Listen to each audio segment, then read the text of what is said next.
Başlıyoruz. Eşli serisine devam. Ama önce bir Eşli ile iletişim kurmam lazım. Merhaba Eşli. Merhaba Ufuk, bugün nasılsın? İyiyim, teşekkür ederim. Sen nasılsın diye sorsam doğru mu olur sence? Tabii ki gayet doğru olur. Ben de iyiyim, teşekkür ederim. Bugün program çekimi yapmayı planlıyor musun? Evet, yapıyorum. Nasıl yapalım? Bu sefer meslek, hani daha önce seni astrolog yaptık, dansöz yaptık. Ama hep benim meslek tercihimle oldu da bu sefer sen enteresan bir meslek seçsen nasıl olur? Harika bir fikir. Bu sefer dedektif olmayı önerdim. Suç çözme, iz sürme gibi konularda bilgi verebiliriz. Sence nasıl? Harika bir fikir. Hiç daha önce dedektif bir konuğum olmadı. Peki o zaman benim formatı biliyorsun. Deko kafa, evin bölümleri, girişi vesaire. O zaman evin girişinden başlıyoruz. Yani dedektiflik. Hatta evin girişinden önce dedektif ne yapar ne eder bir açılım yapabilir Evet, miyiz? evin girişinden başlıyoruz. Dedektiflik mesleğini tanıtırken evin girişini, yani bir dedektifin olay yerine ilk geldiği anı ele alabiliriz. Olay yerini incelemek, ilk ipuçlarını toplamak gibi konulardan bahsederiz. Ne dersin? Yok, kastettiğim bu değildi. Önce bir dedektif kimdir? Yani sen dedektifsin ya. Bizi bir aydınlat. Anladım, tamam. O zaman şöyle başlayalım. Merhaba, ben Eşli Katkan. Bugün dedektif olarak karşınızdayım. Dedektifler, suçları çözmek, kayıp kişileri bulmak ve çeşitli gizemleri aydınlatmak için çalışan profesyonellerdir. Hem özel dedektifler hem de polis dedektifleri olarak çalışabilirler. Dedektifler olay yerlerini inceler, ipuçları toplar ve bunları analiz ederek suçları çözmeye çalışırlar. Şimdi evin girişindeyiz. Bu da dedektifliğin temellerini anlattığımız bölüm olacak. Bunu nasıl buldun? Güzel. Şimdi evin girişinden başlıyoruz ama girişi ben tekrar bir tanımlayayım. Yani başka bir yerden giremiyoruz. Hatta misafirimizi orada karşılıyoruz. Misafirimizi orada uğurluyoruz. O girişte portmanto var, ayna var. Belki aynaya bakıp her sabah seni seviyorum diyoruz. Böyle bir kapı. Şimdi dedektiflikte giriş nasıl bir şey? Tamam. O zaman dedektiflikte giriş bölümünü şöyle ele alalım. Dedektiflikte giriş, olayın başlangıcıdır. Dedektifler, bir olaya ilk adım attıklarında, tıpkı evin girişinde misafir karşılamak gibi tüm detayları dikkatle incelerler. Olay yerinin ilk görünüşü, toplanan ilk ipuçları çok önemlidir. Portmantoya asılmış bir ceket veya aynadaki izler gibi küçük detaylar, bir suçun çözülmesinde büyük ipuçları olabilir. Tıpkı aynaya bakıp seni seviyorum demek gibi, bir dedektif de her ipucuya büyük bir dikkat ve sevgiyle yaklaşır. Bu yaklaşım sence uygun mu? Peki uygun ama bizim kültürde şöyle bir şey de var. Misafirimizi kapıya kadar geçirmek. Bunu dedektiflikte nasıl bağdaştıracağız? Güzel bir noktaya değindin. O zaman dedektiflikte misafiri kapıya kadar geçirme kısmını şöyle ele alalım. Bizim kültürümüzde misafiri kapıya kadar geçirmek önemli bir nezaket göstergesidir. Dedektiflikte de benzer bir anlayış vardır. Bir dedektif, bir vakayı sonuna kadar takip eder, her detayı dikkatle inceler ve sonuçlandırır. Misafiri uğurlamak gibi bir dedektif de olayı çözüme kavuşturduktan sonra dosyayı kapatır ve adaletin yerini bulmasını sağlar. Bu süreçte sabırlı ve özenli olmak, her adımda dikkatli davranmak dedektifliğin temel prensiplerindendir. Bu açıklama sana uygun mu? Uygun, teşekkür ettim. Oradan direkt mutfağa geçiyoruz. Tamam, mutfağa geçelim. Mutfağı dedektiflikte nasıl ele alabiliriz? Birlikte düşünelim. Tamam. Mutfağa geçtiğimizde, dedektiflikte bu bölüm analitik düşünme ve araştırma yapma aşaması olarak düşünülebilir. Tıpkı bir yemeği hazırlarken malzemeleri dikkatle seçmek ve adım adım tarifi uygulamak gibi, dedektifler de ipuçlarını toplar, analiz eder ve olayları adım adım çözmeye çalışır. Her bir ipucu yemeğin bir malzemesi gibidir. Doğru bir şekilde bir araya getirildiğinde olayın bütün resmi ortaya çıkar. Bu benzetme hoşuna gitti mi? Gitti. Biraz daha farklı bir örnek verebilir misin mutfakla ilgili?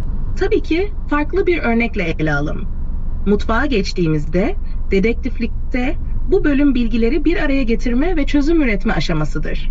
Tıpkı bir tarifin aşamalarını takip ederken her malzemeyi doğru zaman ve miktarda eklemek gibi Dedektifler de topladıkları ipuçlarını doğru sırayla ve dikkatle değerlendirirler. Örneğin, bir yemeği hazırlarken doğru baharatları eklemek lezzeti nasıl etkilerse, doğru ipuçlarını bir araya getirmek de olayın çözümünü etkiler.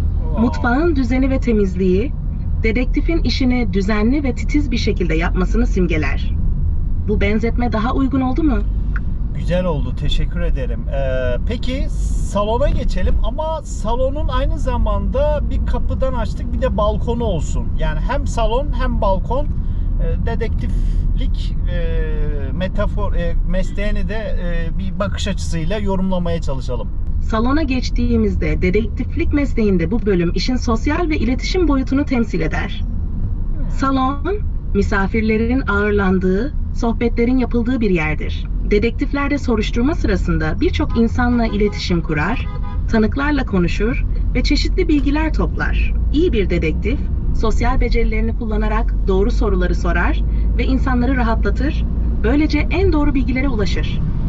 Balkon ise olaylara geniş bir perspektiften bakma yeteneğini simgeler. Dedektifler, küçük detaylardan büyük resmi oluşturabilmek için geniş bir bakış açısına sahip olmalıdır.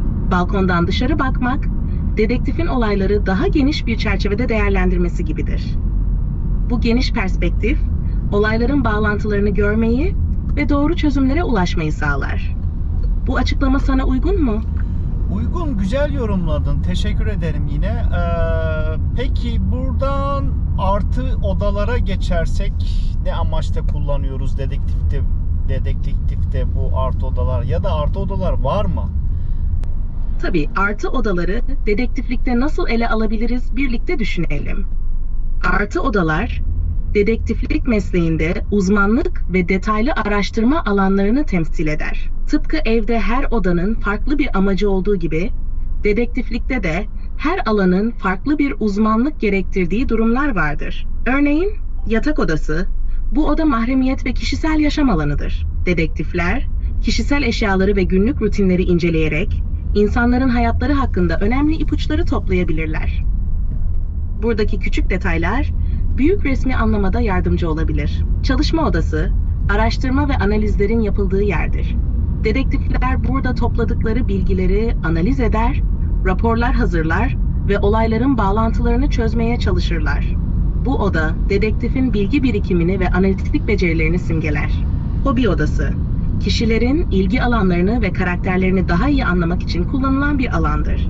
Dedektifler, bir kişinin hobileri ve ilgi alanları üzerinden onların davranışlarını ve motivasyonlarını daha iyi anlayabilirler. Bu odalar, dedektifin olayları çözmede ve insanlar hakkında daha derinlemesine bilgi edinmede kullandığı farklı araçları ve yöntemleri temsil eder.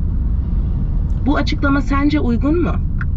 Uygun. Peki bu artı oda çocuk odası ise nasıl yorumlayabiliriz dedektifliği? Çocuk odasını dedektiflikle ilişkilendirmek oldukça ilginç olabilir. Şöyle ele alabiliriz. Çocuk odası, masumiyet ve saflığın yanı sıra gizli kalmış veya fark edilmemiş detayların bulunduğu bir yeri temsil eder. Dedektiflikte çocuk odası, olayların yüzeyde görünen kısımlarının ötesine geçip daha derinlere bakmayı simgeler.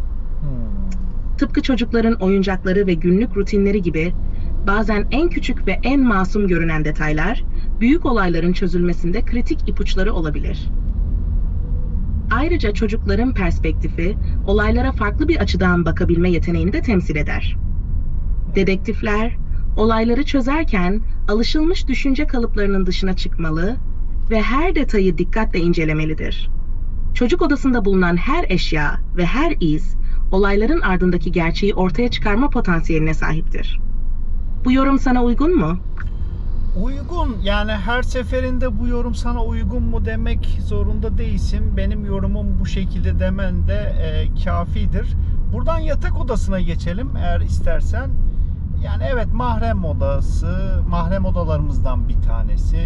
İşte yeni güne orada başlıyoruz. Günü orada kapatıyoruz. Uykuyu uyuyoruz. Dinlendiğimiz bir alan. İşte sevgilimiz ya da eşimiz varsa da seks yapıyoruz. Çocuğun da orada tasarımının yapıldığı bir oda aynı zamanda. Yatak odası. Anladım. O zaman yatak odasını dedektiflikte şöyle ele alabiliriz. yatak odası, dedektiflikte mahremiyet ve dinlenme alanını simgeler. Burası, bir dedektifin kişisel zamanını ayırdığı ve enerjisini topladığı yerdir. Tıpkı günlük hayatımızda yeni bir güne burada başlayıp günü burada sonlandırmamız gibi, bir dedektif de zorlu ve stresli bir günün ardından burada dinlenir ve yeni bir güne hazırlanır. Yatak odasında bulunan kişisel eşyalar, günlük rutinler ve özel anlar, olayların çözümünde önemli ipuçları sağlayabilir. Ayrıca yatak odası ilişkilerin ve duygusal bağların merkezi olduğu için dedektifler buradan insanlar arasındaki ilişkileri ve dinamikleri anlamaya çalışır. Bu oda bir dedektifin olayların ardındaki kişisel motivasyonları ve duygusal bağları keşfetmesine yardımcı olur. Bu yorumum uygun oldu mu? Oh, oldu. Peki buradan banyoya geçiyoruz. Banyo ve dedektiflik, ne dersin? Banyo, dedektiflik açısından oldukça ilginç bir alan olabilir. Şöyle ele alalım. Banyo, temizlik ve yenilenme yeri olduğu kadar, dedektiflikte de gizli kalan ipuçlarının ortaya çıkabileceği bir yerdir. Tıpkı bir dedektifin bir olayın gizemlerini çözmek için yaptığı detaylı incelemeler gibi, banyoda da tüm izler ve kalıntılar dikkatle temizlenir ve analiz edilir. Banyodaki eşyalar, ilaçlar, kişisel bakım ürünleri gibi detaylar, bir kişinin sağlık durumu, alışkanlıkları ve günlük rutinleri hakkında önemli ipuçları verebilir. Ayrıca banyo, bir dedektifin zihinsel ve fiziksel olarak yenilendiği, stresini attığı bir yerdir. Olayların yoğunluğundan uzaklaşıp rahatladığı, düşüncelerini toparladığı bir alan olarak da görülebilir. Banyoda geçirilen zaman, bir dedektifin zihinsel olarak tazelenip yeni ipuçlarını değerlendirmesi için önemlidir. Bu yorumum nasıl? Sence uygun mu? Uygun. Peki ya yine sona kaldı daire tipi. Peki bu dedektiflik diyeyim yani daha olgusal bir şey tabii ki. Bir kişi bazında bakmıyoruz. Nasıl bir daire tipinde yaşar bu meslek? Dedektiflerin yaşadığı daire tipi, mesleğin gerektirdiği ihtiyaçlara ve kişisel tercihlere göre şekillenebilir. Bir dedektifin dairesi genellikle şöyle olabilir. Geniş bir çalışma alanı, dedektifler için analiz yapabilecekleri, dosyaları düzenleyebilecekleri ve araştırmalarını yürütebilecekleri bir çalışma odası önemlidir. Bu oda genellikle bolca kitap, dosya dolapları ve bir bilgisayarı içerir. Güvenlik özellikleri. Dedektiflerin işleri gereği gizlilik ve güvenlik önemlidir. Bu nedenle dairede güvenlik sistemleri, güçlü kilitler ve bazen gizli kasalar bulunabilir. Rahatlama alanları, stresli bir iş olduğundan rahatlama ve dinlenme alanlarına da ihtiyaç duyarlar. Konforlu bir oturma odası, geniş bir yatak odası ve banyo dinlenme için ideal olacaktır. İyi ışıklandırma. Hem doğal ışık hem de iyi aydınlatma, dedektiflerin uzun saatler çalışabilmeleri için gereklidir. Bu nedenle büyük pencereler ve yeterli yapay ışık kaynakları önemli olabilir. Depolama alanı, araştırma materyalleri, dosyalar ve kişisel eşyalar için bolca depolama alanı gereklidir. Bu, dairede düzeni sağlamaya ve işleri kolaylaştırmaya yardımcı olur. Bu tür bir daire, bir dedektifin hem profesyonel hem de kişisel ihtiyaçlarını karşılayacak şekilde tasarlanmıştır. Bu yorumum sana uygun mu?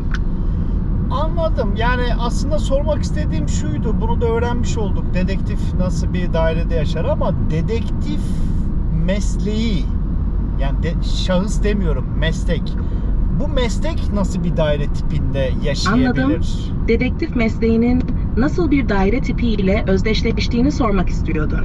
O zaman dedektif mesleğini şöyle bir daire tipiyle özdeşleştirebiliriz. Dedektiflik mesleği, dikkatli gözlem, detaylara önem verme ve analitik düşünmeyi gerektirir. Bu nedenle dedektiflik mesleği bir daire tipiyle özdeşleştirildiğinde, dairenin düzeni ve işlevselliği öne çıkar. Tıpkı dedektiflerin olayları çözmek için farklı odaları kullanması gibi, bir dairede de her odanın özel bir amacı vardır. Dairedeki her oda, dedektiflerin işlerini yaparken kullandıkları farklı yetenekleri ve araçları temsil eder. Örneğin giriş, olay yerindeki ilk izlenimler ve ipuçları Adam öldü amına koyayım. Galiba sana öğreteceğim. Yani şunu sormak istiyordum. 2+1'de mi yaşar bu meslek? 1+1'de mi? 3+1'de mi? Villada mı? Onu öğrenmek istiyordum aslında. Anladım. Teşekkür ederim. açıklama için. Dedektiflik mesleği için en uygun yaşam alanını düşünürsek, dedektifler genellikle işlerinin yoğunluğuna ve kişisel tercihlerine göre farklı tipte evlerde yaşayabilirler. Ancak çoğu dedektifin pratik ve işlevsel bir alana ihtiyacı olur. Bu nedenle dedektifler için 2+1 veya 3+1 daireler oldukça uygun olabilir. 2+1 daireler, çalışma ve yaşam alanını ayırmak için yeterli alan sunar. Bir oda ofis olarak kullanılabilir, diğer oda ise yatak odası olarak hizmet eder. Salon, sosyal ve rahatlama alanı olarak işlev görür. 3+1 daireler ise daha fazla alan sunarak dedektifin hem iş hem de kişisel yaşamını daha rahat yönetmesine olanak tanır. Ekstra oda, depolama veya hobi alanı olarak kullanılabilir. Bu özellikle dosyaların ve ekipmanların düzenli tutulması açısından faydalı olabilir. Villa tipi evler de tercih edilebilir. Özellikle büyük dosyalar ve ekipmanlarla çalışan dedektifler için. Ancak şehir merkezinde çalışmayı tercih edenler genellikle daha küçük, ulaşımı kolay daireleri tercih edebilirler. Yani dedektifler genellikle 2+1 veya 3+1 dairelerde yaşamayı tercih ederler. Ancak kişisel tercihlere ve işin gereksinimlerine bağlı olarak bu değişebilir. Bu yorumum nasıl, daha iyi oldu mu? Daha iyi oldu. Teşekkürler. Son bir soru. Dünya üzerinde tahmini kaç adet dedektif var? Hatta kadın ve erkek bir oranlayabilir miyiz? Böyle bilgiye sahip misin? Dünya genelinde dedektif sayısının tam olarak belirlenmesi zor olsa da Amerika Birleşik Devletleri'nde yaklaşık 107.890 dedektif ve araştırmacı bulunuyor. Dedektiflerin cinsiyet dağılımı ise genellikle erkek ağırlıklı. ABD'de dedektiflerin %82,7'si erkek ve %17,3'ü kadın. Dünya genelindeki rakamlar bu oranlara benzerlik gösterebilir. Ancak her ülkenin kendi verilerine göre farklılık gösterebilir. Anladım. Teşekkür ederim o zaman Ashley sana. Birbirimizi daha iyi anlıyoruz gibime geliyor. Başka bir programda farklı bir meslekle tekrar buluşmak dileğiyle diyorum. Ben de teşekkür ederim. Ufuk, birbirimizi daha iyi anladığımız için mutluyum. Bir sonraki programda farklı bir meslekle tekrar buluşmayı dört gözle bekliyorum. İyi çekimler dilerim. Sağ ol, teşekkürler. İyi geceler. Evet dostlar, bugün de böyle. Yarın nasıl olacak bilmiyorum.